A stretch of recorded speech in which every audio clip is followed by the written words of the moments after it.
grazie per esserci, grazie per essere così numerosi, grazie ai titolari del vostro Eden che ci ospitano in questa cornice particolare, che spero oggi e anche in seguito.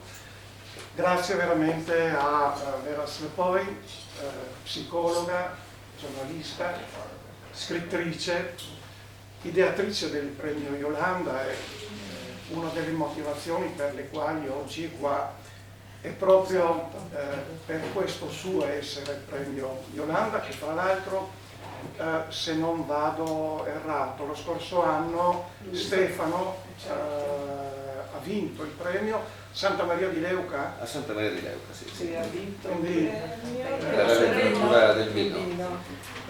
Quindi grazie a Vera Slepoi, che voi avrete visto diverse volte anche in TV e che quindi probabilmente vi è anche un volto nuovo. Anche ieri sera. Ringrazio ovviamente anche Stefano Cosma,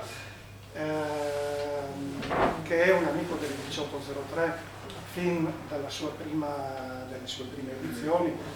Dico per la nostra ospite che è il libro del 1803. Ecco, il nome, perché scusa, ma mi ha molto colpito il nome 1803. C'è stato un momento emotivo, illuminazione, cioè cos'è che... Allora noi nasciamo nel 2008 all'interno della stazione di treni di Gorizia, in una sala della stazione dei treni.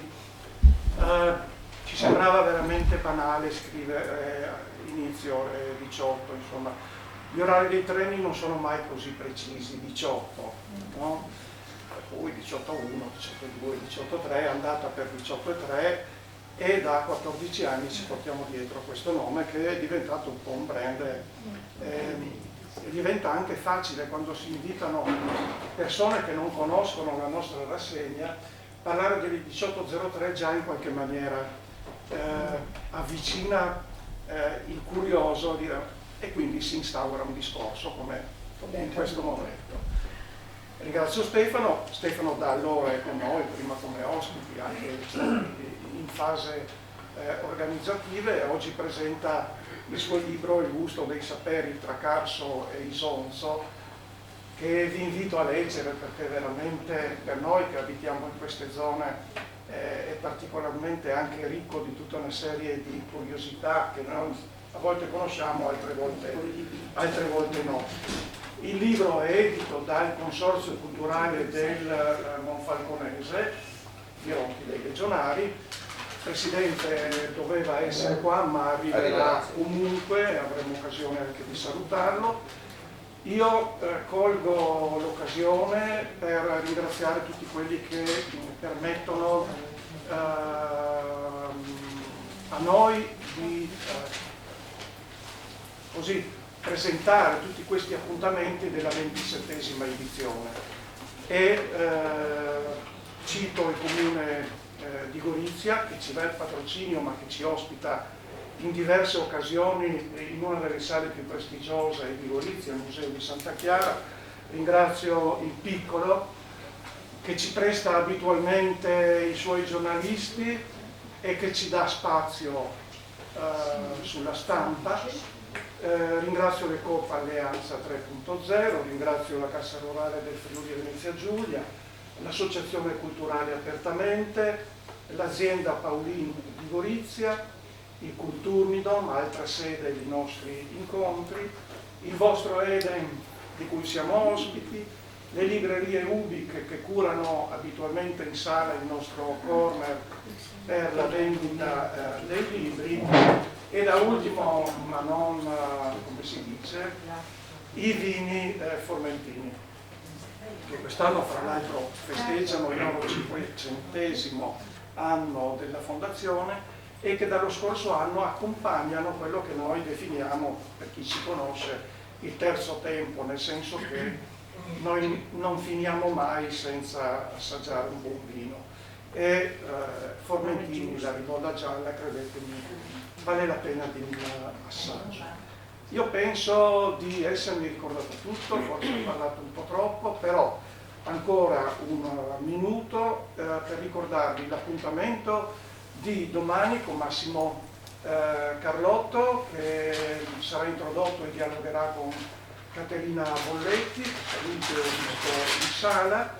L'altro appuntamento è sabato, in un segmento del Cammino Celeste che va da Aquileia fino a Monte Lussari. Noi saremo molto più modesti e quindi faremo da Scriò a Mernico, 8-9 chilometri, ma tranquillamente, visitando chiesette, passeggiando in mezzo alle viti. E poi l'appuntamento di domenica a Villa Codelli a Mossa con il professor Georg Meyer, direttore del Dipartimento Scienze Internazionali dell'Università di Trieste, che ci parlerà di un tema purtroppo attualissimo e dolorosissimo che è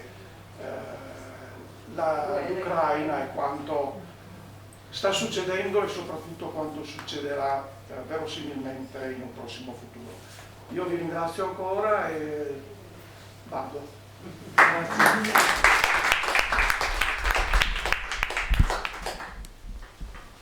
Grazie. Grazie Paolo, grazie a tutti voi per essere qui, un benvenuto caloroso e grazie a Vera Slepoi per aver accettato il mio invito a venire oggi a presentare il mio libro.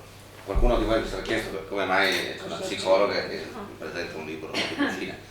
Sicuramente, ecco, se mi sentite meglio, sicuramente insomma, ci sta, perché la cucina, come anche il buon bere, talvolta insomma, sono quasi terapeutici, sì. Ma il legame nasce un anno fa, meno di un anno fa, ed è casuale perché coincideva anche proprio con la presentazione di questo libro. A settembre dell'altro anno mi venne comunicato appunto che ero uno dei vincitori del premio Iolanda nella sezione letteratura sul vino, con il libro Langoris, un libro che appunto narrava la storia romanzata della tenuta di Langoris, parlando soprattutto di vini.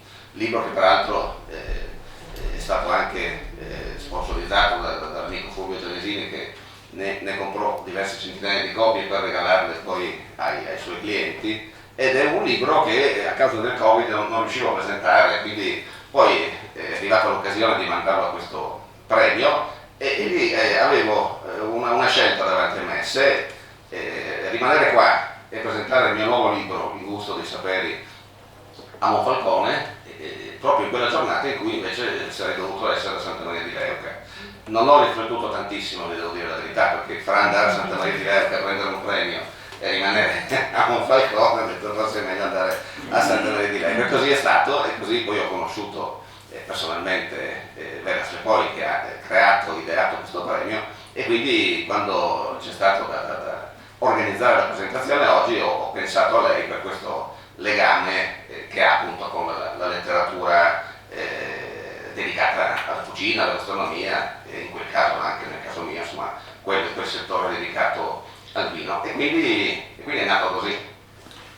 Sì, tanto buonasera a tutti, felice di essere in Friuli, che adoro. Io sono vissuta fino a 18 anni più nella bassa cosiddetta, tra Udine, la Pisana e dintorni, e quindi l'aria del Friuli mi rende sempre gioiosa e mi sento fortemente legata a questo territorio, pur non frequentandolo poco, perché comunque le vie della vita, l'evoluzione ti portano magari altrove. Quindi con Stefano Cosma la proposta di presentare il suo libro è stata assolutamente un sì immediato, per diversi motivi. A parte venire in Friuli e sentire l'aria di una terra che mi riguarda molto da vicino, e dall'altro invece il riconoscimento di una personalità come Stefano Cosma, brillante, operosa, di contenuto e collaborativa. Ci sono solo alcune delle sue caratteristiche, quindi come minimo, quando ci sono personalità di questo genere, che sono anche generose di scrivere libri, a prescindere se siano di cucina, se siano dei saggi imponenti o dei romanzi, richiedono sempre fatica, richiedono impegno ed è anche una destinazione generosa di altruismo verso gli altri, cioè i lettori sì, sono i protagonisti, ma la fatica di uno scrittore riguarda un atto assoluto di generosità. Quindi la mia presenza è assolutamente sinergica alla personalità di Stefano Cosma. Parliamo 2 minuti, so che lui ci tiene, quindi raccontiamo. Io faccio la psicanalista, scrivo poi libri per Mondadori e altre case editrici, ho delle rubriche sui giornali, eccetera, però la mia attività principale è curare la mente, cioè il resto sono un corollario che uno si trova nella vita a dover incrociare.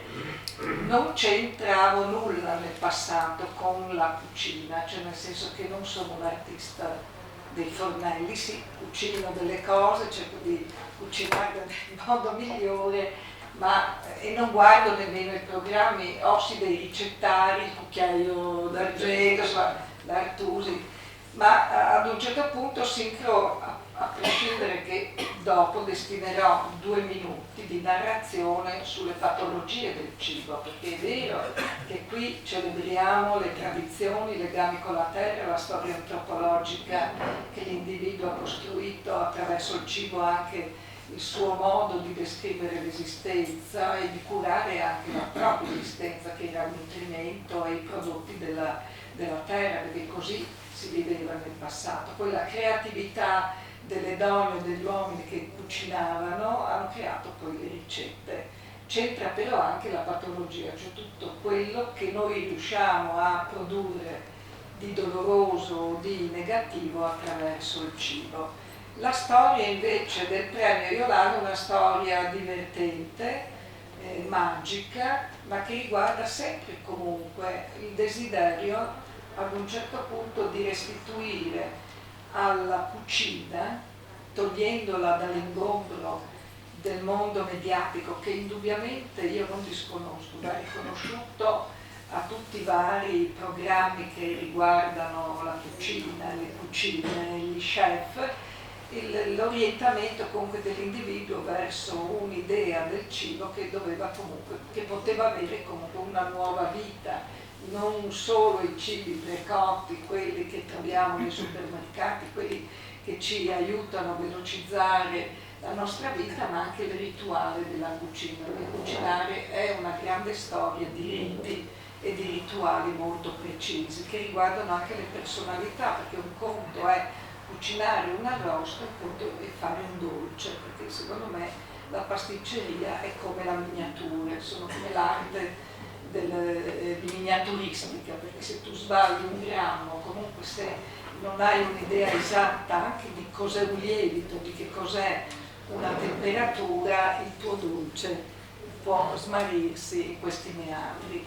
Cosa succede? Nel 2014, mi sembra sia il 14 o il 17, devo fare un attimo di conto, quest'anno sono 5 anni, quindi era il 2017, cosa succede? Che essendo un autore Mondadori dal 92, quindi illo tempore, quindi presentazioni di libri sono una parte fondamentale per uno scrittore, io sono uno saggista, non sono un romanziere, anche qui andrebbero fatte delle differenze perché i saggi hanno una loro caratterizzazione mentre il romanzo ne ha un'altra. Per Mondadori io ho girato l'Italia, ogni libro che esce, perlomeno nel passato, era estremamente importante fare tutto un percorso in giro per l'Italia, nelle librerie o nei luoghi in cui avvenivano le presentazioni di libri, per cui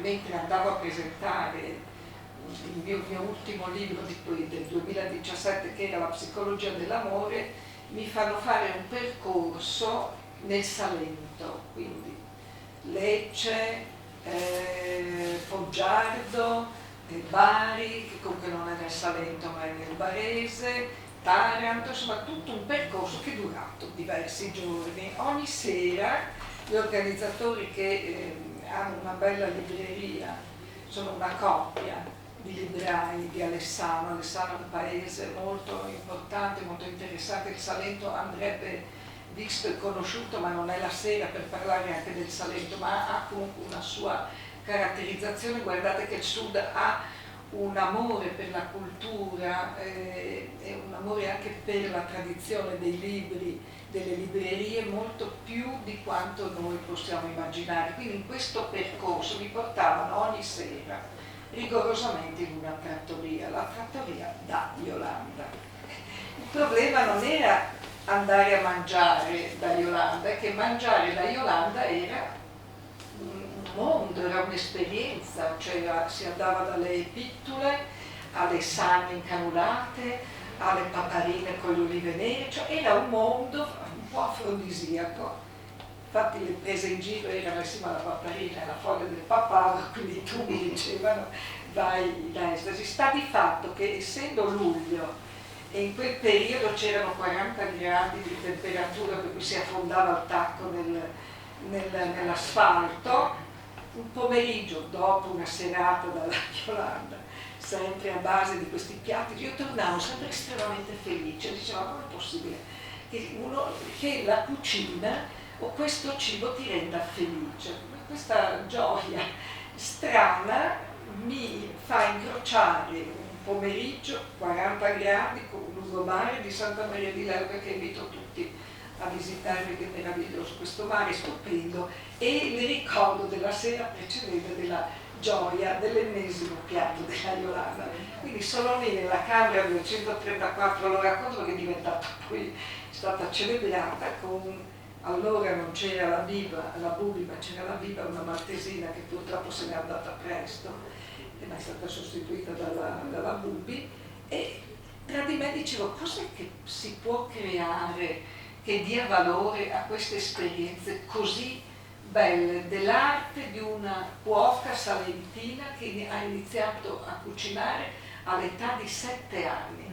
All'età di 7 anni la Yolanda, che oggi ha 85 anni, mi raccontava con il manico della scopa che faceva da mattarello, aveva iniziato a imparare a fare la pasta e le pittole, che le pittole sono delle frittelle di pane, ma non sono frittelle di pane comune. Sopra la frittella di pane ci mette un vegetale che può essere la zucchina fritta, il peperone, la melanzana, ma che rimane sospesa e incastrata tra la copertura della frittella e il vegetale. Quindi era un'opera d'arte. Dicevo, ma come fa a far stare nella pittola incastrata, il microfono più vicino, incastrata sopra, si è spaventato, incastrata sopra la zucchina ad esempio. Quindi in questa narrazione che mi facevo lì con i 40 gradi, semi in coma dalle sagne, dalle pittole della sera, eccetera, ho detto voglio fare qualche cosa per celebrare questi eventi, ma soprattutto anche la personalità simbolica di una donna operosa che fin da bambina cucina. Lei andava a cucinare nei matrimoni, nei battesimi, piccolissima, perché nel passato non c'erano i ristoranti, perlomeno facciamo un racconto del sud, forse anche in Friuli questo non lo so valutare, comunque le feste, i matrimoni, i battesimi, eccetera, venivano il pranzo, i grandi pranzi venivano costruiti in casa. E quindi lei andava con la sua famiglia piccolissima a cucinare nelle case. Quindi questo racconto mi aveva colpito moltissimo. Poi la Yolanda ha una caratteristica, ha le guancette rosa, ma non sto scherzando, ha una pelle levigata, rosa, con degli occhi azzurri furbissimi, ed è sempre dentro la cucina, cioè lei praticamente vive nella cucina, tant'è vero che negli anni, avendo più confidenza, le ho detto un giorno, senta Yolanda, secondo me il segreto è che lei si prende la pasta delle pittole, se le mette alla sera tipo maschera, fa i fumetti sopra la pasta che bolle, questo è il segreto della sua pelle senza una ruga. Detto ciò, cosa mi viene in mente? Penso a fare un premio, ma ai tempi avevo fondato il premio Cortina d'Ampezzo, il premio della montagna, sempre Cortina d'Ampezzo, che oramai è al suo 12° anno, ed erano premi letterari classici, niente di più. Da lì però vado a documentarmi, dico ma chissà se esiste un premio di letteratura della cucina, delle ricette, e scopro che non c'è nulla, c'è solo una piccola nicchia del premio Bagutta, uno di questi di qui, e una sezione piccolissima. Dico fatta, ho detto se non esiste lo creiamo.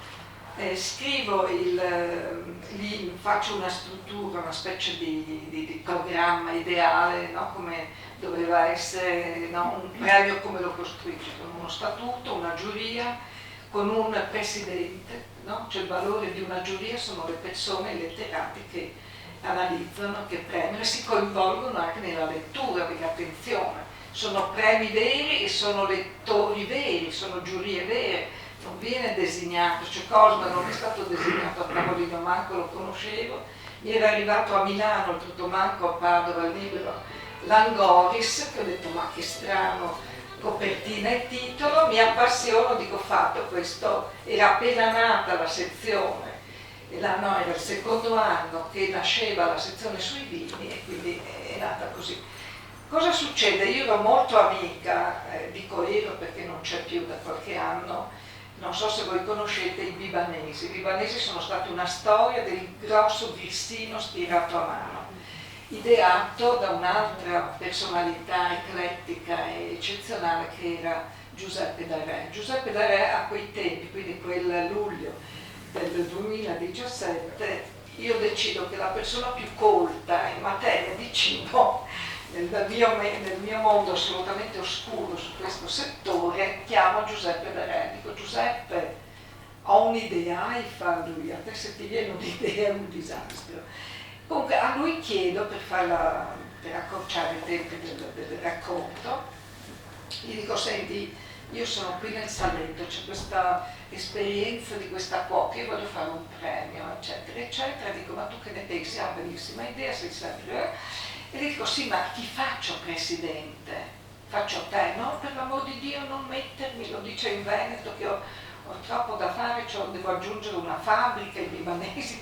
Però ho detto, beh, devi esserci nella giuria. Ho detto, ma secondo te chi è la personalità più importante in Italia nel grande tema del cibo? E lui mi dice, guarda, la persona più intellettuale, perché si tratta di un premio intellettuale, non è che premiavamo, cioè l'idea non era premiare un libro, non so,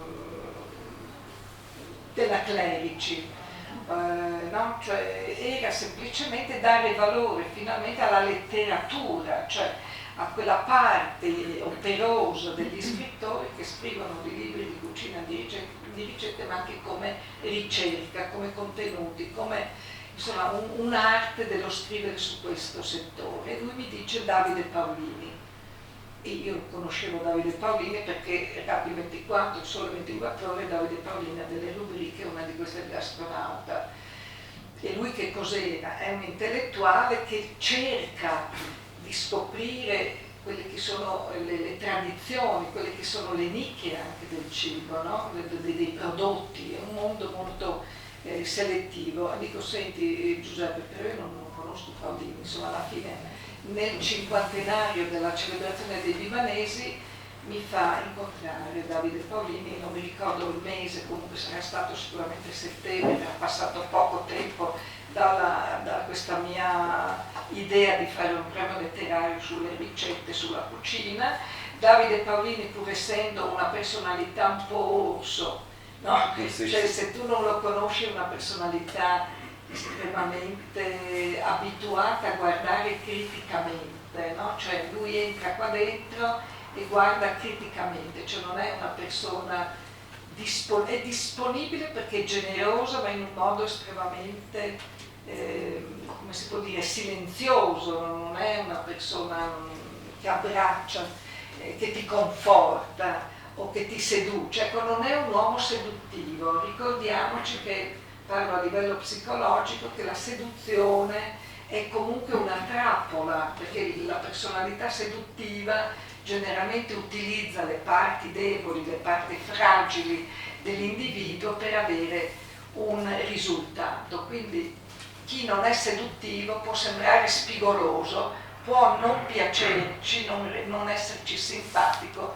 ma sicuramente una personalità credibile, perché vuol dire che non usa la tua debolezza per arrivare a un fine, quindi attenzione. Quindi Davide Paolini non è seduttivo, però è una persona straordinaria, devi saperlo chiaramente. Sì. Io chiaramente ho utilizzato i miei strumenti per avere Paolini, che però avendo Giuseppe Darè come volano, c'è stato il sì, da lì si è costruita una giuria molto prestigiosa, con letterati veri tipo Silvio Pereira, che è una delle firme di letteratura critica, cioè i critici letterari del Mattino di Napoli, per fare un esempio, la Marina Valensise, che è stata direttore dell'Istituto Italiano di Cultura, per fare un esempio, grande saggista, eccetera, fino a altre personalità del mondo, poi chiaramente salentino. C'era anche Gian Arturo Ferrari, grande fondatore della Mondadori, insomma un mondo eclettico assieme anche a degli chef, ad esempio il nipote della Yolanda, che faceva la scuola di Pavia e dell'università, insomma, della cucina, dove si diventa dei maestri anche intellettuali della cucina. Insomma, nasce questo premio, ha un grande successo. Parallelamente all'inizio viene fatto al castello di Alessano, questo castello meraviglioso normanno, a causa poi del Covid, perché poi chiaramente subito dopo, quindi facciamo 2018, 2019, 2020 inizia la pandemia, però io volevo fare il premio ugualmente.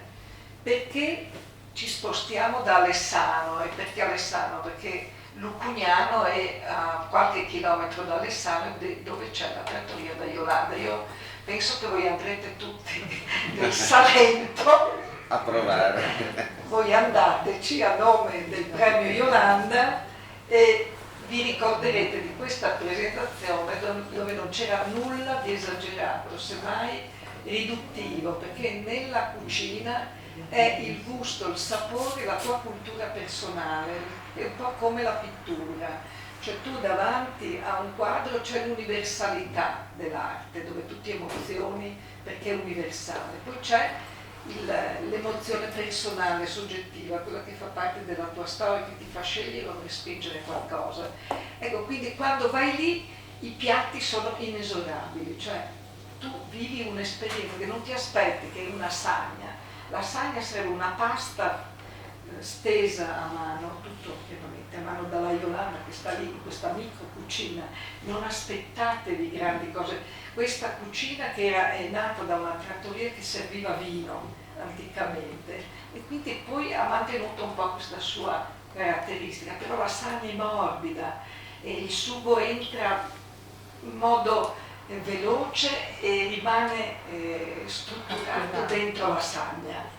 Vero Titti, la Titti Marsali, che si è fatta tutti i premi Yolanda, ottenuto delle friulana, ha un'esperienza, una storia di famiglia, di vini, eccetera, quindi io l'ho trascinata in questo mondo e lei sa che comunque queste sagne hanno qualcosa di diverso. Detto ciò, Davide Paolini decide anche di dedicare una sezione sul vino e per fare il premio Yolanda in pandemia abbiamo deciso di farlo spostandoci a Leuca, andiamo dove è nata l'origine, dove è nato il tutto, che è l'Hotel Terminal, però l'Hotel Terminal ha una location che si chiama la Meridiana, che ha un ballatoio, una specie di terrazza che gira attorno. Tenete presente che questa villa, dovrei dire due cose su Santa Maria di Leuca. Santa Maria di Leuca è fatta da ville eclettiche, cioè ogni villa ha un suo stile,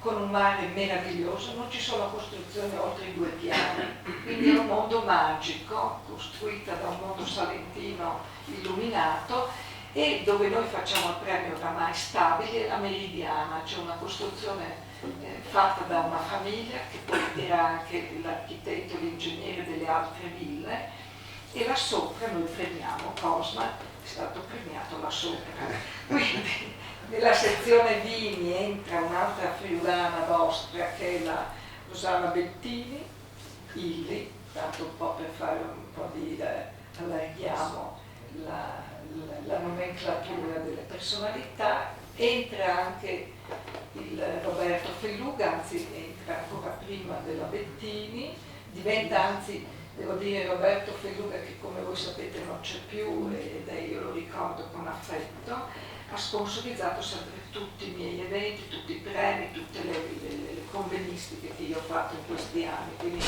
è una persona a cui infatti vorremmo poi cercare di costruire un premio da dedicare a Roberto Felluga, quindi anche un modo per testimoniare il Friuli.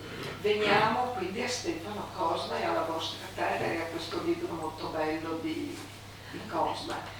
A un certo punto arriva Langoris e mi ha colpito molto, perché ho detto finalmente, avevamo però premiato Nucci con Trieste selvatica, quindi era già entrato, però era in un'altra sezione. Questo libro era un libro che restituiva un certo tipo di Friuli, non era il Friuli intellettuale di Nucci, era un viaggio dentro un mondo fatto di famiglie, fatti di vigneti, fatto di storie, fatto soprattutto di vini, ma quello che ho percepito, e lo è in questo libro di Stefano Cosma, che è il gusto dei saperi tra Carso e Isonzo. E quindi quello che questo scrittore ha di eccezionale, che ti racconta, ti fa entrare nelle radici della storia di un certo tipo di modo di vedere la vita, di vedere le cose e di, come si può dire, di pianificare, salvaguardare, far crescere le tradizioni. Ecco, se c'è qualche cosa che il Friuli ha e che lo accomuna un po' forse a qualche altra regione, ma sono poche, forse la Toscana, che tiene molto le proprie tradizioni, forse la Sardegna, che è un po' con una radice antropologica antica, arcaica. Il Friuli è una terra antica. Quando ero molto giovane avevo letto Il trono di legno di Sgorlone e io credo che quello è la rappresentazione, la radice archetipica, uso questa parola archetipica che è come si può dire, un'interpretazione, un dogma, un modo di vedere i nostri rapporti con la nostra storia, ideato e costruito da Carl Gustav Jung. Jung è stato allievo di Freud, grande maestro, cioè è colui che ha spiegato la collocazione delle nostre strutture mentali. Perché è grande Freud? Perché a un certo punto ci ha detto: noi non siamo solo ciò che agiamo, il nostro agito, ma dietro il nostro agito c'è l'inconscio, ci sono i nostri veri modi di essere che dobbiamo modificare per vivere nel mondo degli altri. Quindi il superio, che è un grande mediatore della nostra interiorità con il mondo esterno. Quindi Stefano Cosma cosa fa? Ti fa stare dentro i piatti, ma i piatti te li fa vedere come se fosse una lunga storia dell'umanità, cioè alla fine è una storia di un popolo, la storia di un modo di risolvere il problema del cibo. Perché ci sono tante verdure, ad esempio?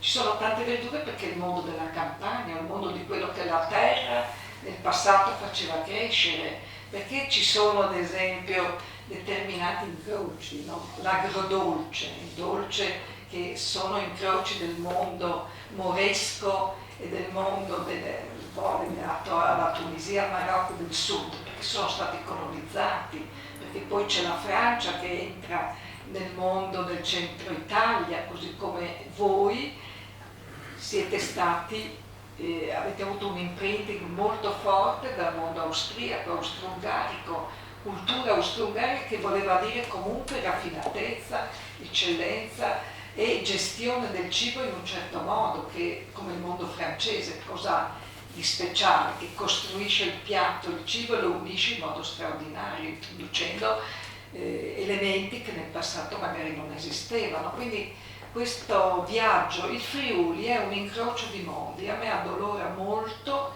che il Friuli oggi debba rivivere, senza rendersene conto forse gli gli anziani se ne rendono conto, un dolore profondo che il Friuli ha vissuto, che è stata la prima guerra mondiale, dove ci sono oggi molti aspetti simili, no? Questo desiderio, questa enfasi della guerra, andiamo, partiamo, uccidiamo, conquistiamo o difendiamoci, comunque questo mondo che riguarda pesantemente la nostra terra, perché qui il Timavo ad esempio, l'Isonzo, il Carso, sono territori che in un momento in cui c'è di là, nei Balcani, c'è qualcosa che sta accadendo, è inevitabile pensare, no? Però è anche inevitabile ricordarci che il territorio ha retto tutta questa storia dell'umanità che il Friuli ha avuto, ha saputo mantenere una propria identità. Il Friuli non si è venduto, non ha amicato con il mondo austriaco, non è diventato né francese come ad esempio,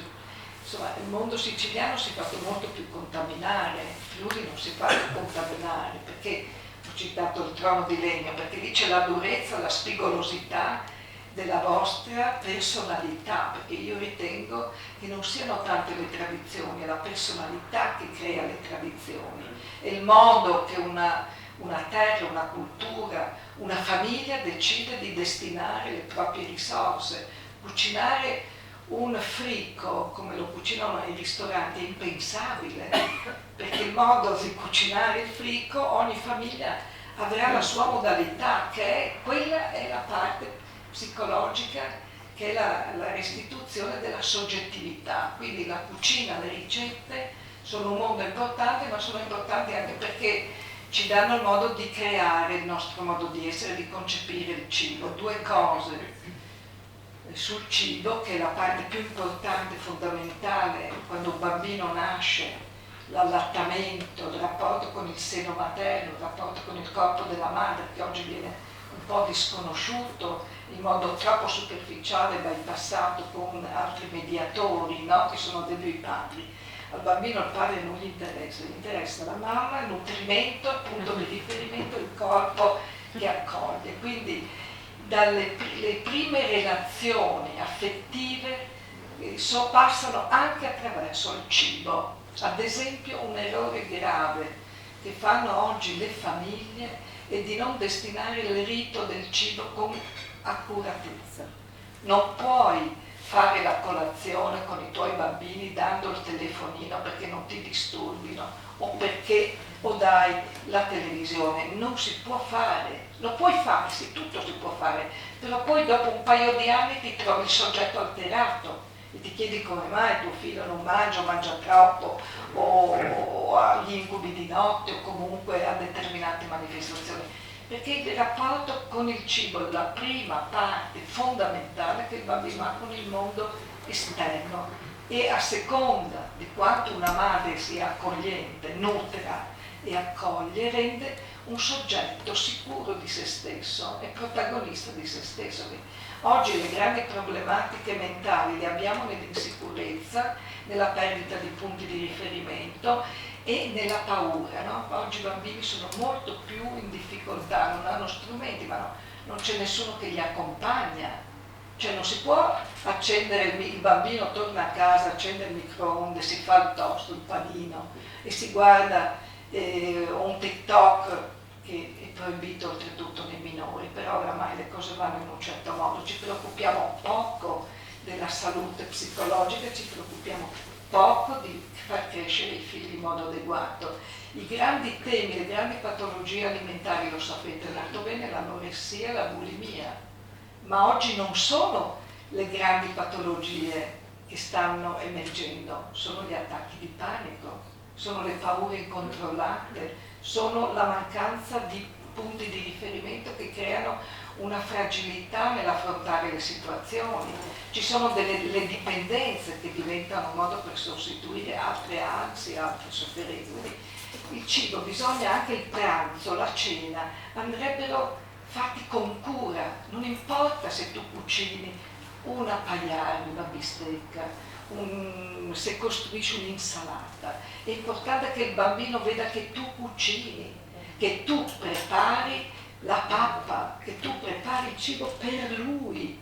È un atto di amore incondizionato, non ci vuole molto per crescere bambini felici.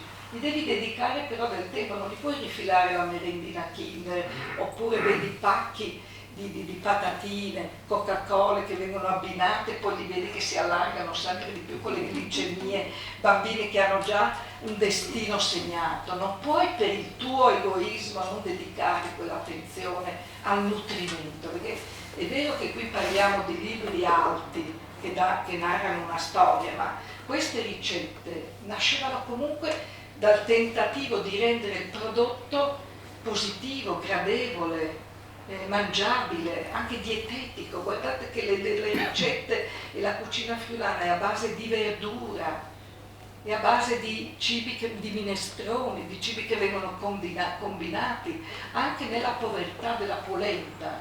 La polenta ha comunque una sua storia. Io non so fare la polenta, la Titti la fa benissimo, perché lei ha uno strumento strano, insomma, perché il mondo. Però in un viaggio in Vietnam che ho fatto nel confine con la Cina, che si chiama Lao Cai, dove esistono ancora incontaminate alcune tribù che non sono state coinvolte nella guerra del Vietnam negli anni 60, se entrate in questi villaggi piccoli fatti di capanne vedi degli enormi pentoloni enormi che troneggiano, quindi c'è il tipo fogolare, cioè il fuoco, quindi tipo il fogolare friulano rotondo, con questa enorme pentola che cucina sempre, che è sempre accesa per cucinare e celebrare in fondo anche un modo che è fare comunità, stare assieme, perché comunque dare cibo e comunque dare emozioni, ma dare anche una storia. Grazie.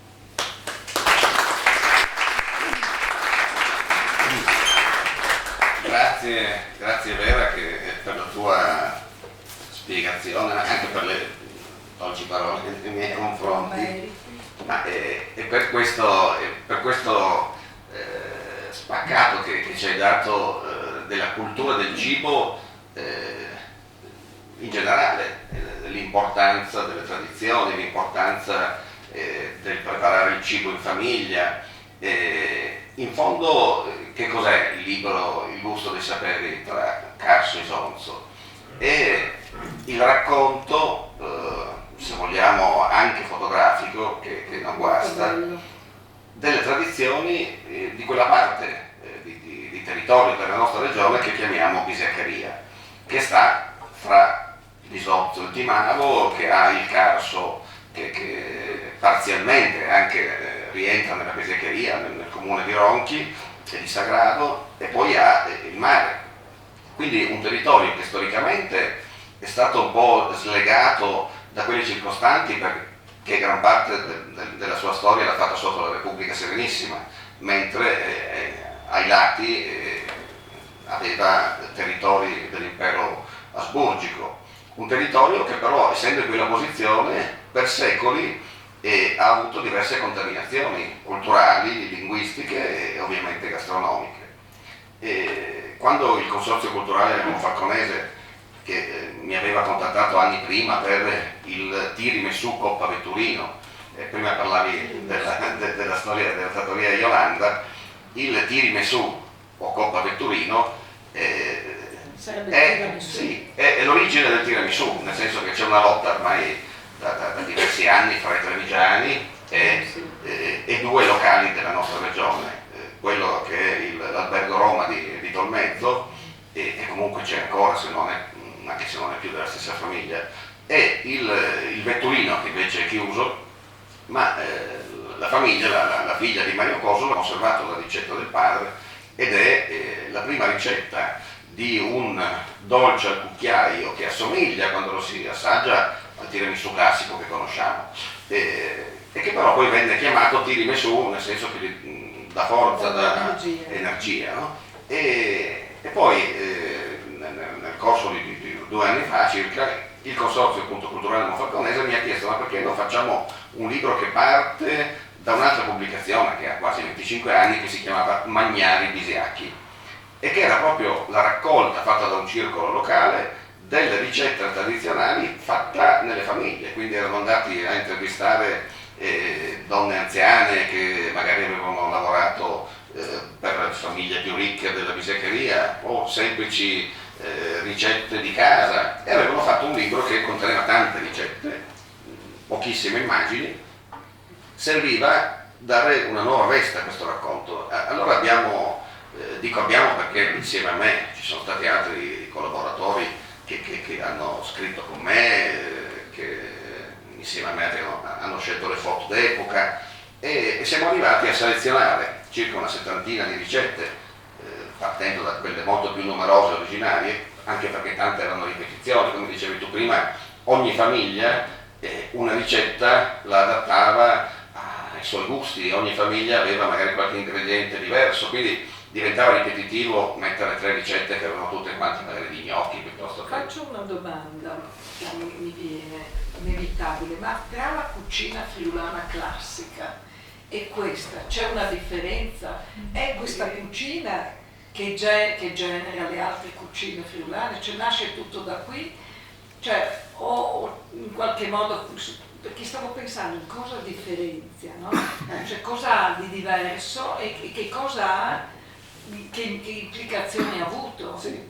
Beh, sono secondo me due storie separate proprio, perché la cucina della bisaccheria è stata in qualche modo una cucina un po' chiusa in un territorio veneto che aveva il suo sbocco sul mare, ma che era circondato da domini asburgici o delle contee di Gorizia, il territorio triestino, e quindi è diventato un territorio di scambio anche. Ha incrociato queste tradizioni, e essendo poi un territorio di scambio, che non possiamo nasconderci, insomma, che in territori come quello in passato c'erano anche tanti traffici, contrabbandi di merci, di spezie, perché si trovavano sia sul mare sia fra Trieste, che era il porto più importante, la contea di Gorizia, che era una contea ricca, e poi di nuovo nell'Udinese la Repubblica Serenissima. Quindi cercavano di commerciare pesce che arrivava dal territorio monfalconese, vicino c'era Grado, e quindi è una cucina molto ricca, anche se parliamo ovviamente nelle tradizioni più vecchie di piatti poveri, ma ricca di contaminazioni.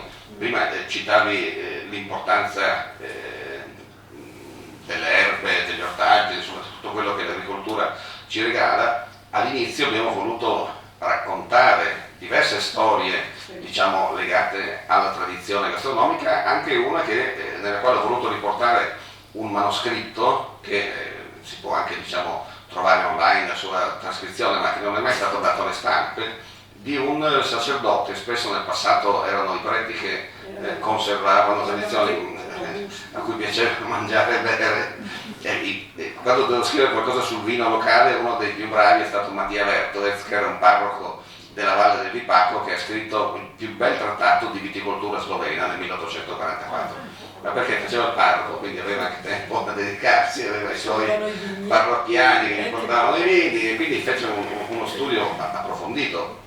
Così Don Leonardo Cromati era un parroco di Ronchi, che mi pare sia stato proprio Vermegliano di Ronchi, e anche lui ci ha lasciato un manoscritto su tutta la parte della frutta, degli ortaggi, delle erbe che si trovavano nel suo territorio, e spesso con consigli o con critiche molto particolari anche sull'utilizzo che se ne facevano, quindi con critiche che uscivano dal suo territorio, dove diceva: ma come mai non si usa questo ingrediente, oppure magari lo importiamo da un altro stato quando ce l'abbiamo anche noi, no? E poi dopo la caduta della Serenissima ovviamente avviene una trasformazione nel territorio della bisaccheria, perché al di là del periodo napoleonico diventa poi territorio asburgico, e quindi arrivano le famiglie ricche triestine e goriziane a crearsi la loro villa di campagna. Non so se c'è un amico che ho invitato oggi, della famiglia Brandi, che aveva una villa lì per quasi un secolo a Castigliano, tant'è che ho riportato anche alcune loro ricette nel ricettario dei Conti Brandi, perché ho voluto raccontare che sì, la maggior parte delle ricette sono quelle raccolte nelle famiglie della bisaccheria, ma anche citare quei piatti invece più ricchi che nel corso dell'Ottocento sono stati importati da famiglie triestine, goriziane, udinesi eccetera, che lì si crearono la loro tenuta, la loro vita di campagna e quindi avevano la loro cuoca che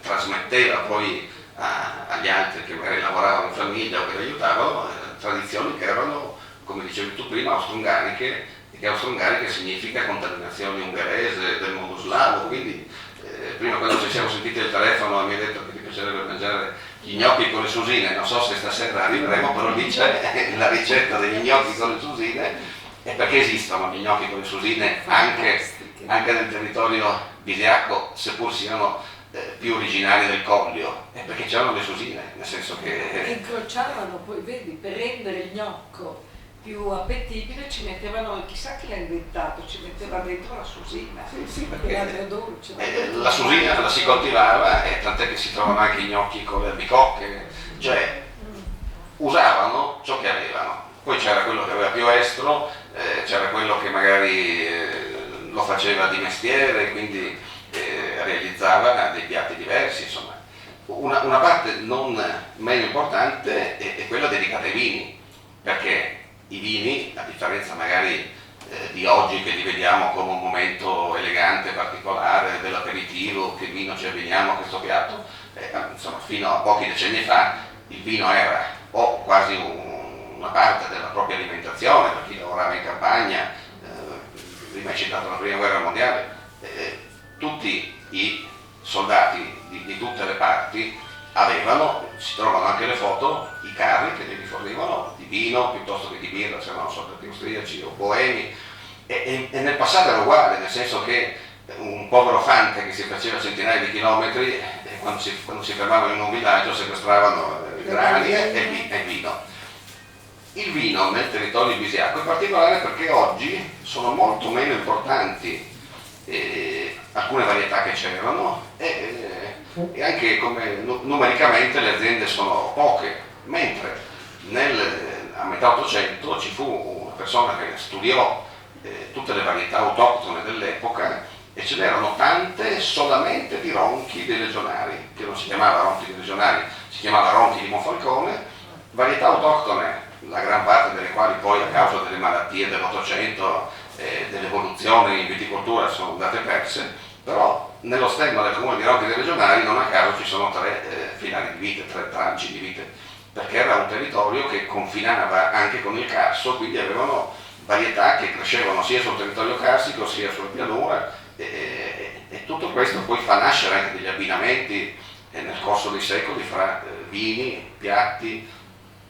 Abbiamo dato risalto ad esempio al baccalà. Al baccalà c'è un locale al Peon che si è trasferito di famiglia in famiglia, ma anche con parentele, per cui possiamo dire che è quasi 250 anni in mano alla stessa famiglia Spanghero. È una trattoria, non è un ristorante. Allora, domanda giornalistica, cosa pensi degli chef che vanno in televisione?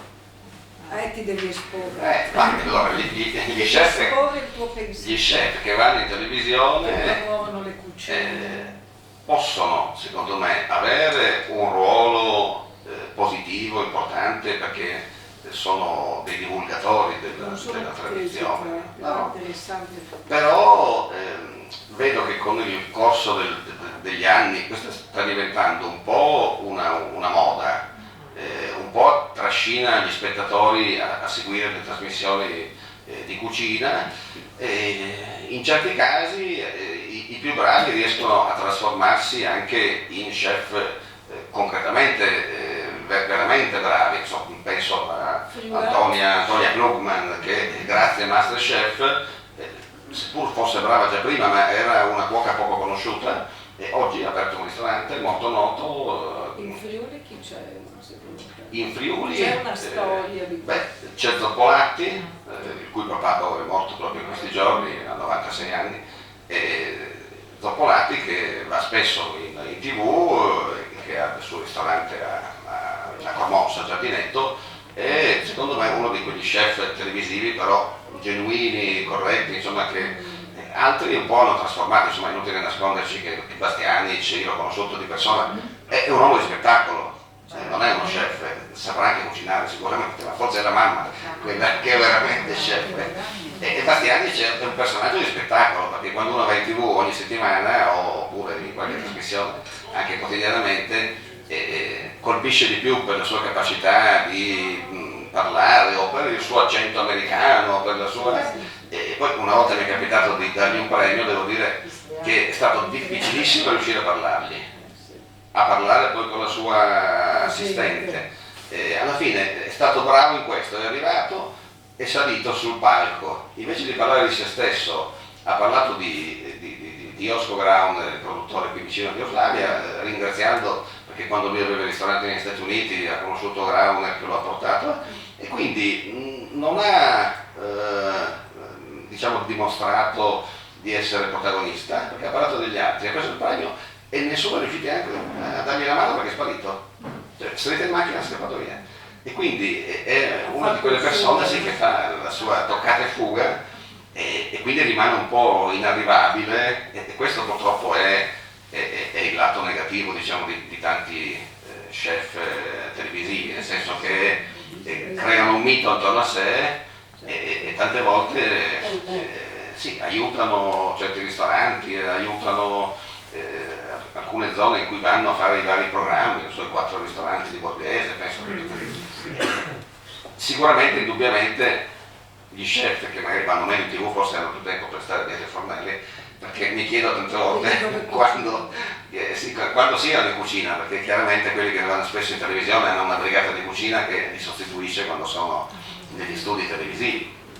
Per realizzare questo libro, dicevo all'inizio, c'è anche una bella parte, un bel racconto fotografico, perché rispetto forse al libro del 1995 in cui c'era una raccolta di ricette, di tradizioni, qualche cartolina d'epoca riprodotta, qui abbiamo voluto dare un'importanza al racconto fotografico, quindi nella prima metà del libro abbiamo trovato foto d'epoca, qualcosa di fine 800, ma soprattutto foto del Novecento, di vendemmia, di raccolta del grano, di gente in campagna, una quindicina di pagine dedicate alla trattoria al Vetturino, con la storia di questa ricetta molto affascinante come storia, e poi selezionando alcune ricette abbiamo individuato sia dei ristoratori bravi, penso a Ustili, Agostino Deveta che sul Carso, sia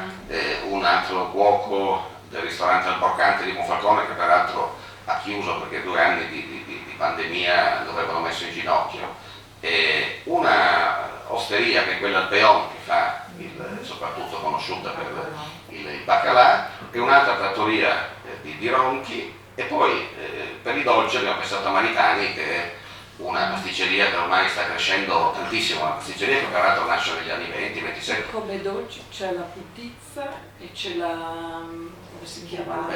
Qui abbiamo la Rubana Noviziana, che fa sempre un po' lotta con quella cividalese, la putizza, qui abbiamo fatto tante, ci siamo fatti proprio preparare la pinza tipica, pinza pasquale, c'è il periodo in cui abbiamo fatto le foto, ci facevano le frittole, qui diciamo che è stato un lavoro piuttosto piacevole, perché cercavamo di accompagnare i fotografi. Il fotografo Roberto Castrovicchio ha voluto con sé anche una food stylist che ha creato proprio insieme ai ristoratori la scena per le fotografie, e chiaramente cercavamo sempre di essere anche noi degli assistenti di seconda linea, però quando il piatto era stato fotografato non potevamo fare altro che assaggiarlo. Ci fu anche uno dei vari shooting fotografici in cui avevamo, diciamo, sbagliato di chiedere ad Evertag di realizzarci un piatto, adesso non mi ricordo se erano forse proprio gli gnocchi di susine e poi seppie in umido con polenta. Ci sono le canocce. E avevamo chiesto, senza accorgerci, a 2 ristoranti di farci le seppie in umido con polenta. E quindi, siccome una volta le avevamo già fotografate, la seconda volta ce le siamo pappate tutti noi. Eravamo in 5-6, insomma, quindi abbiamo onorato, diciamo, il lavoro della cuoca Gabriella, e E il racconto, devo dire che è stato intanto soddisfacente perché il Consorzio Culturale Monfalconese all'inizio ha fatto un accordo con il quotidiano Il Piccolo, per cui questo libro è rimasto in vendita con Il Piccolo nelle edicole per più di un mese e lì è andato quasi a ruba, insomma quasi la maggior parte delle copie sono state vendute lì. E poi è stato messo nelle librerie Giunti che ci sono nel nostro territorio e adesso infatti si sta già pensando a una ristampa. E quindi sì, c'è il racconto storico e poi c'è la ricetta da realizzare. Non abbiamo voluto fare un elenco di abbinamenti cibo-vino perché ci sembrava eccessivo, nel senso che l'abbinamento poi sta anche al singolo, a seconda del palato, a seconda della sua passione, insomma. Volevo dire una cosa al pubblico, che nel premio Iolanda c'è una sezione che si chiama il premio delle ricette della memoria, quindi se avete nelle vostre famiglie che avete raccolto dei ricettari e poi li avete ordinati, rilegati, potete inviarli rivolgendovi a Stefano Cosma sulle modalità di inviare il libro, perché premiamo anche il premio che nascono dai ricettari delle famiglie, come tu hai raccontato delle famiglie bisiacche, giusto? Sì, bisiacche. Sì, che anche sul termine bisiacco ci sono diverse leggende sulla sua origine, fra due acque ci sono anche altre etimologie, poi un periodo è stato chiamato il mandamento monfalconese, no, come territorio. Certo è che è un territorio che ha la sua storia, la sua personalità e che affacciandosi sul mare ha avuto sempre i pescatori del Monfalconese. I gradesi già erano un altro mondo, insomma, a sé, però c'erano anche scambi, tant'è che quando abbiamo fatto quella parte dedicata al tiramisù Coppa Vetturino abbiamo intervistato l'ultimo, diciamo, collaboratore di quel ristorante ancora in vita, che vive a Grado, quasi novantenne, e il quale appunto ci ha raccontato anche lui le sue esperienze, che non sono tanto diverse, se non magari per l'inizio non hanno iniziato a cucinare a 7 anni come Iolanda, ma sono persone cresciute in ristoranti del padre o del nonno, quindi che già da bambini giravano per i fornelli. Mario Cosolo, che è diciamo il primo che ha dato il nome tiramisù o tirime su a questo suo dolce, in effetti è nato in una trattoria che era già del nonno, del bisnonno, che si chiama Vetturino perché era un luogo di scambio, di posta dei cavalli, e da bambino, siccome era bravo a fare dolci, lo mandarono da Tirona a Trieste a studiare in questa pasticceria che esiste ancora, che ha più di 100 anni, se non sbaglio è del 1900 proprio come anno, quindi ne ha 122, famosa perché ci andava James Joyce, altri scrittori stranieri che vivevano a Trieste, e lì imparò a fare i dolci. Poi quando si trovò durante il servizio militare in Marina, fu messo ovviamente in Cambusa a lavorare e poi si trovò per diversi mesi sul Panfilo Reale del re Vittorio Emanuele III, e in uno di questi viaggi via mare, se non sbaglio verso la Sicilia, chiesero ai vari ragazzi che lavoravano nella cucina del Panfilo di realizzare ognuno un dolce con gli ingredienti che c'erano a bordo, e poi avrebbe vinto, diciamo, quello che sarebbe piaciuto di più al sovrano. E lui fece questo dolce cucchiaio che ha degli ingredienti che la signora ci ha, diciamo, svelato, ma non proprio le esatte grammature, in modo che ci sia sempre un segreto ancora da scoprire, e molto diverso dal tiramisù che conosciamo fatto con i savoiardi. Qui in questo caso questo dolce che fece Mario Cosolo era con il pan di Spagna, con il marsala e con altri ingredienti, con il caffè, ma poco, più col cacao. E quindi fu un dolce al cucchiaio. Infatti anche oggi, diciamo, quando si assaggia, ci sono diversi locali, il vostro Eden dove ci troviamo è uno dei ristoranti, l'unico di Gorizia, insieme alla pasticceria Rocca Golosa, che ha aderito al progetto e quindi può riproporlo, e il cucchiaio e va mangiato, diciamo, infilando il cucchiaio fino in fondo, perché così si tirano su tutti gli strati con cui è fatto. Inizialmente, poi quando Cosolo alla fine degli anni 30 tornò, finito il servizio militare, tornò nella trattoria di famiglia, lo chiamò Coppa Vetturino, come era il nome del locale. e subito dopo la seconda guerra mondiale, siamo negli anni 48-49, alcuni avventori triestini, più giocherelloni e ironici, vedevano insomma che c'era una cameriera molto venente che passava e quindi guardarono Mario e dissero questo dolce ne tira su, e quindi da quel momento lo chiamarono tiramisù o tiramisù. La storia dei trevigiani non è tanto diversa, perché loro dicono che lo facevano in un locale che era a pochi passi da un bordello di Treviso, e quindi i clienti di quel bordello avevano bisogno del tiramisù.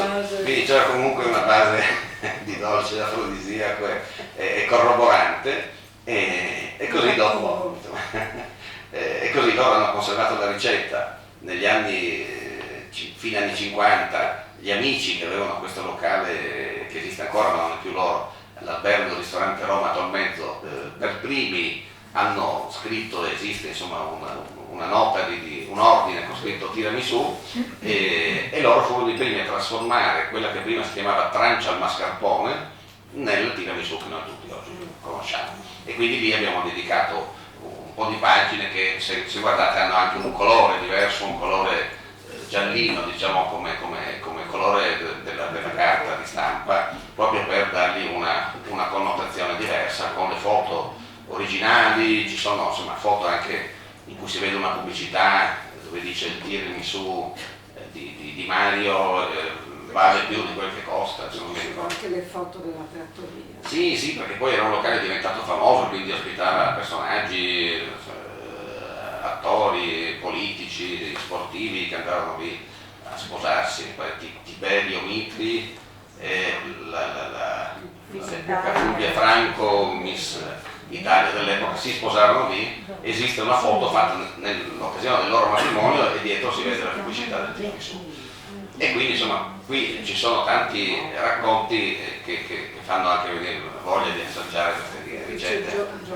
Johnny Dorelli, poi c'era... Eravamo a porta proprio sulla morte, ieri sera a porta eravamo proprio nella vicenda della morte di Catherine Spack, che è stata la donna, la moglie di Johnny Dorelli, per poi però esserci tutto questo mondo di negazione, per cui Dorelli, ad esempio, nonostante sia morta l'altro ieri, non ha mandato nessun saluto, perché esistono ancora queste vicende dove si negano le storie, quindi qui in questa foto c'è proprio... Ha avuto un figlio lei da Dorelli? Ha avuto un figlio? Sì, è stata tutta la vicenda del figlio che ha creato poi la rottura, adesso non so tutta la storia da gossip, però poi lei è stata denunciata per la figlia, poi la ritenevano di aver rovinato la famiglia di Dorelli e quindi anche i figli, e quindi con questo nuovo figlio, insomma i gossip. Però la cosa strana che mi ha colpito è che c'è la foto proprio di Dorelli con lei dal vetturino. Forse colpa di quel tiramisù che non è figlio. Probabilmente sì, è andato alla grande. Nella ristampa scrivere. Quella vicenda lì nella maschilità è problema. Io ho scritto un libro. Apriamo un altro capitolo. Oltre alle ferite delle donne, ho scritto anche le ferite degli uomini.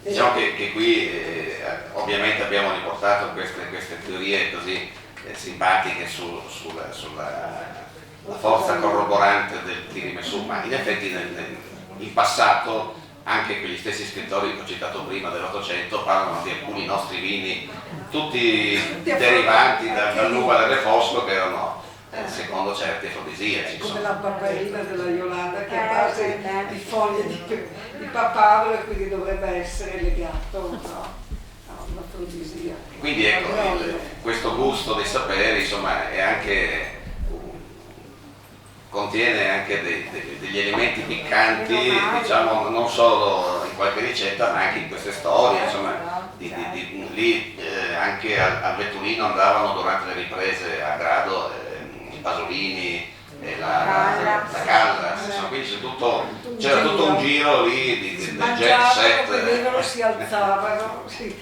No, quello che volevo dire è che Cosma, poi oltre a aver vinto il premio, l'abbiamo inserito nella giuria dei vini, perché molto spesso i vincitori particolarmente vivaci li inseriamo come giurati. Prima le ho detto, ma che peccato Stefano, non puoi essere premiato perché sei un giurato.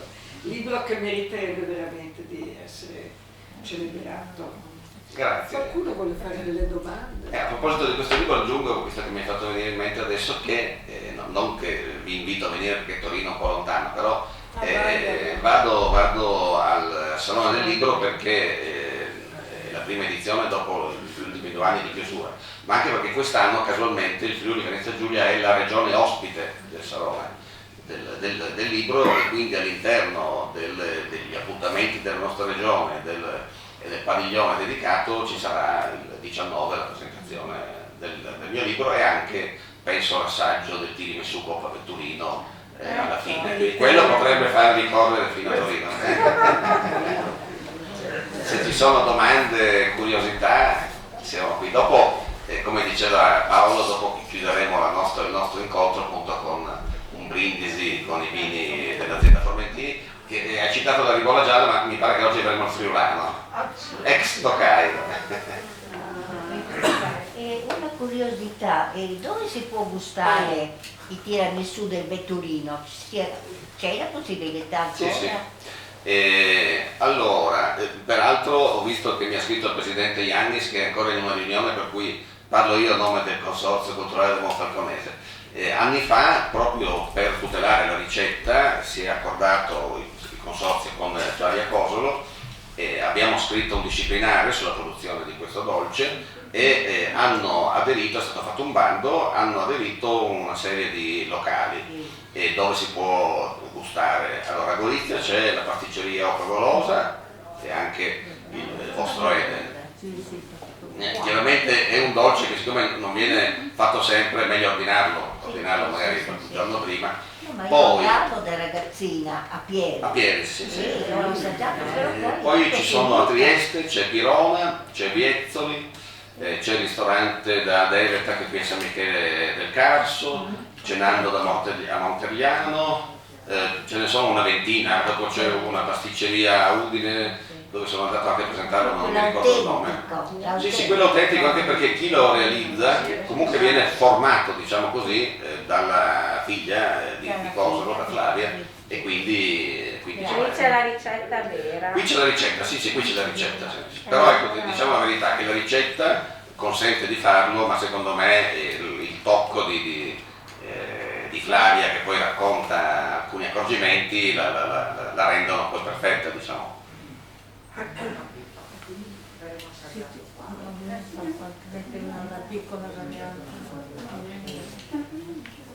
Altre domande? L'abbiamo fatto nel gola. Chiedere, io sono friulana e visiacca nello stesso tempo perché sono vissuta a Monfalcone Non si è sempre tutti e perfetti. nata, però i miei genitori friulani dicono. Io ho mangiato molto maiale da piccolina, qua nel Friuli. Beh, ci sono i salami, i peperini. Buoni cibi a base di carne, di maiale, di salsicce, non solo verdure, voglio No, certo. Certo. Si vede che io l'ho rimosso, lo vedevo. e molti gnocchi di susine, Sì. buonissimi. E quelli nascono proprio per la presenza degli alberi di susina. Perché le susine è un albero abbastanza rustico che quindi cresce ovunque, soprattutto in questi territori. Nei paesi dell'est, nel Baltico, ad esempio, ci sono le mele, le pere, le ciliegie e le susine, che sono alberi che resistono anche al freddo, comunque a basse temperature. Sì, qui nelle varie ricette abbiamo proposto anche cose diciamo meno usuali da mangiare, seppur appartengono alla tradizione di tutta la bisiaccheria, come l'anguilla che è più facile trovarla in qualche ristorante, ma veramente pochi a grado, uno in particolare a Marano, Lagunare, che lo fa allo Spiedo, però per l'occasione ce la siamo fatti fare da un ristorante, così come abbiamo riprodotto una ricetta, ma anche fotograficamente poi, delle lumache, che devo dire che se io ero prima un po' restio a mangiarle, nel corso del tempo mi sono innamorato di questo piatto, e quindi quando all'epoca il brocante, Thomas del brocante ce l'ha proposto, veramente erano eccezionali.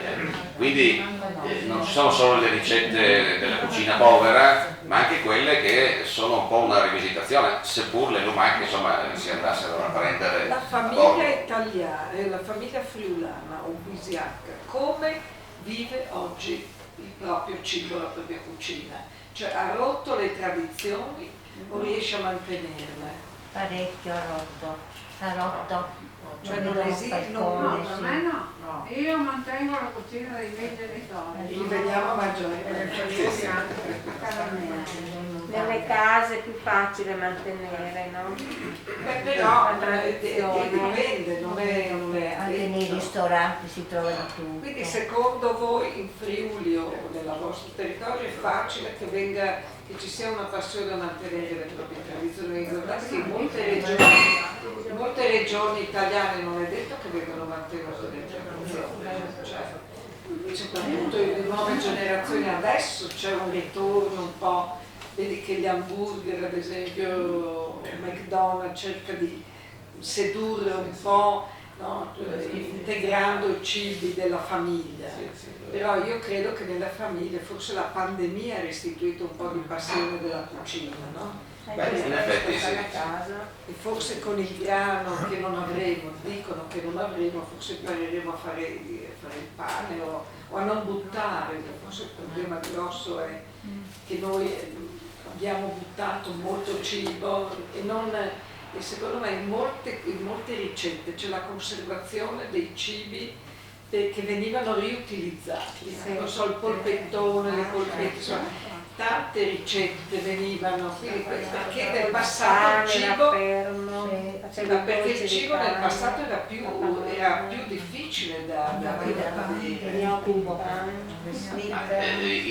in Friuli, in tutta la nostra regione, secondo me la differenza viene forse anche tra la città e il paese piccolo e la campagna, quindi in città più grandi, anche se non abbiamo città enormi, insomma abbiamo Trieste che è la città più grande, già vedo secondo me un po' un perdere le tradizioni, anche se Trieste dall'altro lato è una città che ha tante tradizioni, perché ha tante culture, tante diciamo, etnie e nazionalità che si sono fuse nel corso del tempo, per cui ci sono tradizioni di più disparate, però vedo che è più facile che facesse mia nonna o mia zia il Lip Tower, io ho imparato a farlo, questo è un formaggio spalmabile che ha una origine probabilmente nella città di Liptau, oggi in Cecoslovacchia, non so se in Cechia, in Boemia forse, e poi si è diffuso in Ungheria. Allora si possono usare diversi formaggi teneri, in fondo non c'è una ricetta, ci sono tante ricette, perché era un formaggio che si faceva con gli avanzi.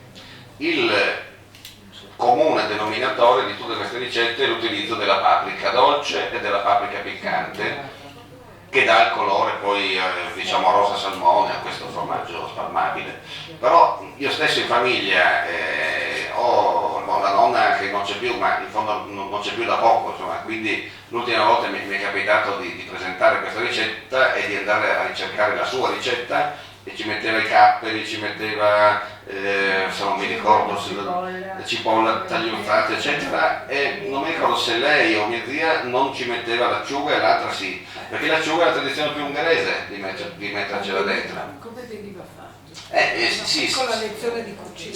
Si mescolano vari formaggi, Cioè tu prendi i molli si Scaldano.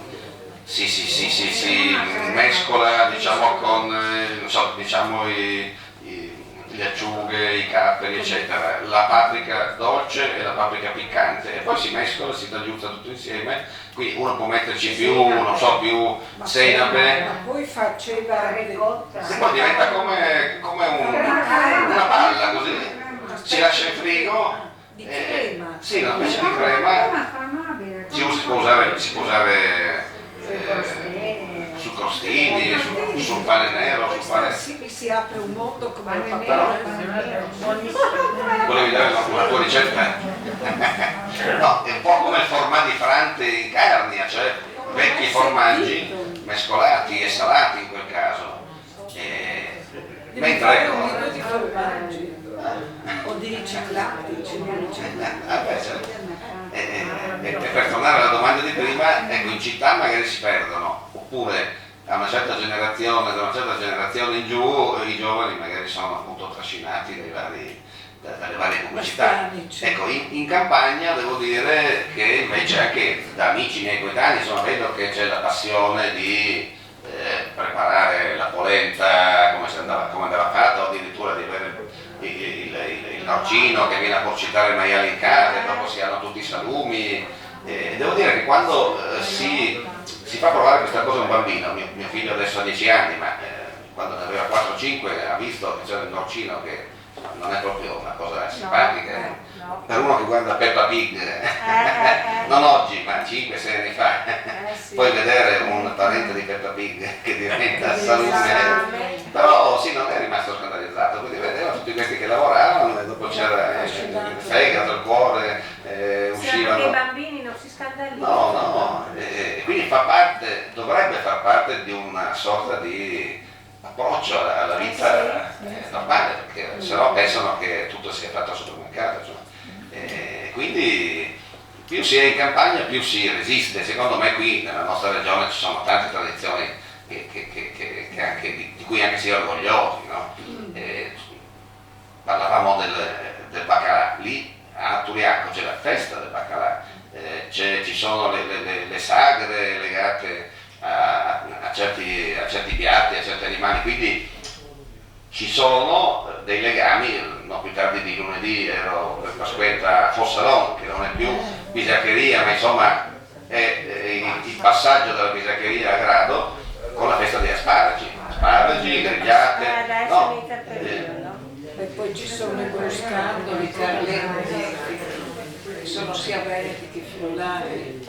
Comunque il baccalà c'è la grande storia vicentina, comunque andando in Norvegia, alle isole Lofoten, Che belle. voi vedete che c'è tutta la storia e ci sono nelle casette che sembrano delle palafitte, Sì. con queste montagne dei fiordi che sembrano delle Dolomiti che sprofondano questo mare freddo. Tu hai tutte le impalcature, queste specie di tralicci dove viene appeso il pesce per essere seccato, però il pesce seccato è una tradizione anche di molti popoli dell'Oceania.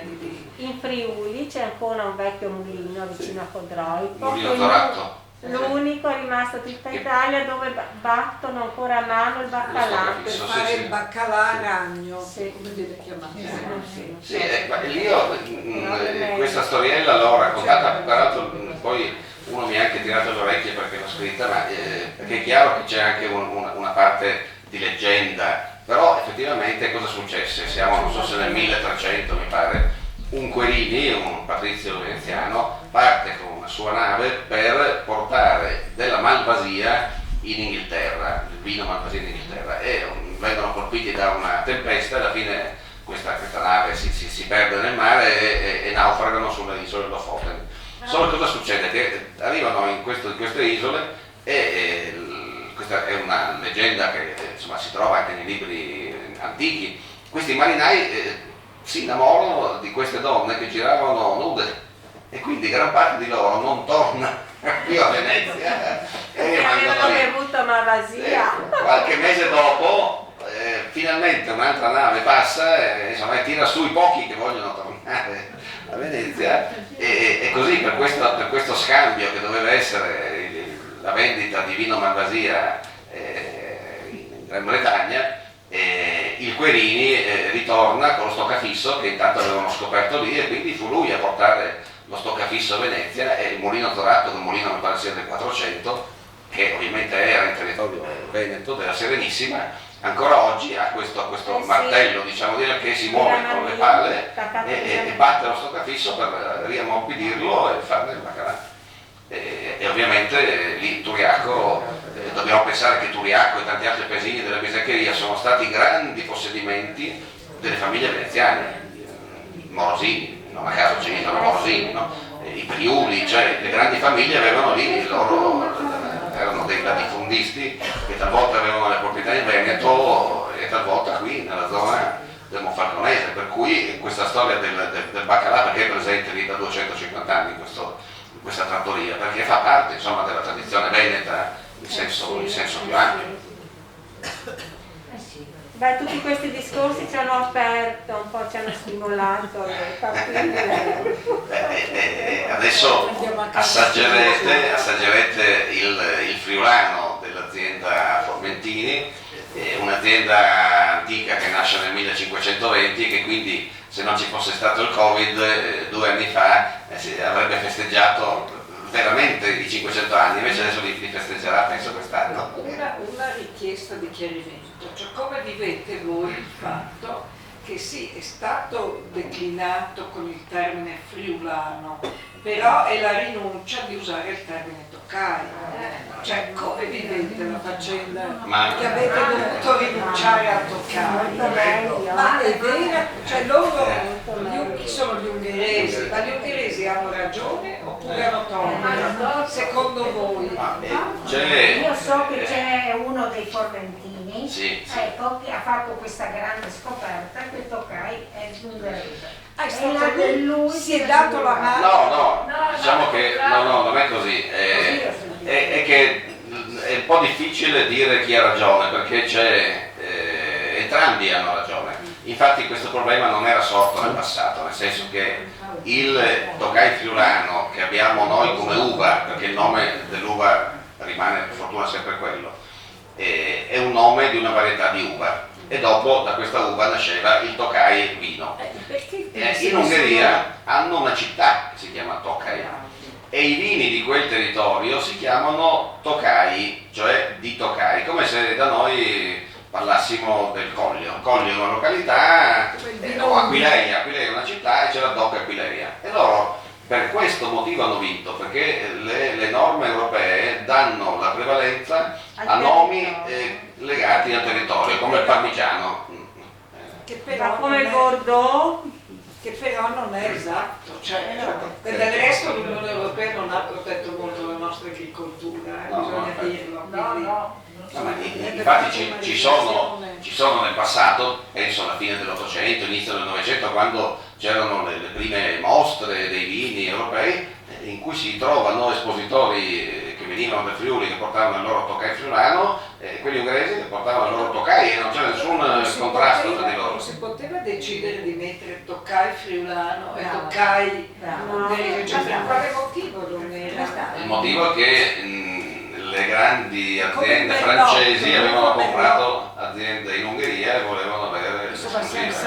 Sempre il vino che ci corrompe. E come Prosecco, peraltro esisteva il Prosecco rosso a Ronchi, ma il Prosecco si chiama Prosecco da noi perché c'è una località che si chiama Prosecco nel comune di Trieste, e da lì nasce il vino di Prosecco, poi è diventato Prosecco, Prosecker in tedesco, insomma.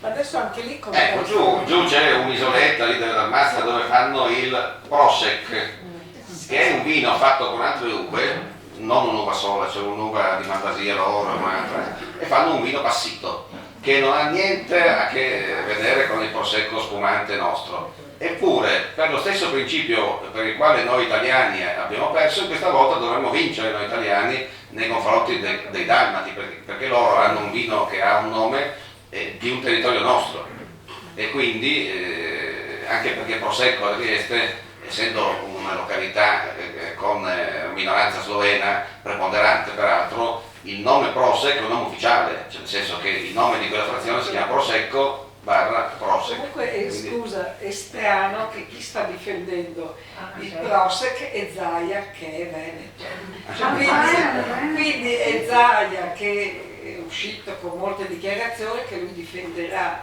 a spada tratta il Prosecco dal Prosec, e io dico, ma il vostro Friuli dovrebbe difendere il suo Prosec, cioè non è solo un problema veneto. No, è che soprattutto i produttori friulani vedono un po' diciamo, il grande business del Prosecco come un po' una sorta di furto del nome nostro, no? Perché lì dove il Prosecco veramente è nato quasi nessuno lo fa più, ci sono un paio così che fanno piccole quantità, lo fanno soprattutto nelle grandi pianure, no? Dovrebbero vendere il Prosecco friulano, però se le persone non conoscono il Prosecco friulano... Ma i veneti sono 100.000. I veneti sono come Querini che andò con il Mandasia, sono fatto dei grandi commercianti, Certo. però i friulani sono più una terra di spessore e di onestà, però bisogna anche un po' farsi un po' valere, no? Quindi difendete questo Prosecco triestino dove